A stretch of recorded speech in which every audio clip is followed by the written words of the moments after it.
جب لوگوں نے نہ مانا تو نوح نے اللہ سے عرض کی کہ پروردگار میں اپنی قوم کو رات دن بلاتا رہا لیکن میرے بلانے سے وہ اور زیادہ گریز کرتے رہے۔ جب میں نے ان کو بلایا کہ توبہ کریں اور تو ان کو معاف فرمائے تو انہوں نے اپنے کانوں میں انگلیاں دے لی اور اپنے اوپر کپڑے اوڑھ لیے اور اڑ گئے اور خوب تکبر کرنے لگے۔ پھر میں ان کو بلند آواز سے بھی بلاتا رہا، پھر علانیہ بھی اور رازداری سے بھی سمجھاتا رہا۔ پھر میں نے کہا کہ اپنے پروردگار سے معافی مانگو کہ وہ بڑا معاف کرنے والا ہے۔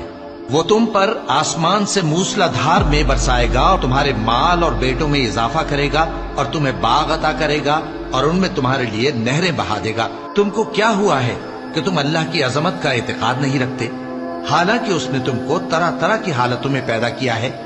کیا تم نے نہیں دیکھا کہ اللہ نے 7 آسمان کیسے اوپر تلے بنائے ہیں اور چاند کو ان میں روشن بنایا ہے؟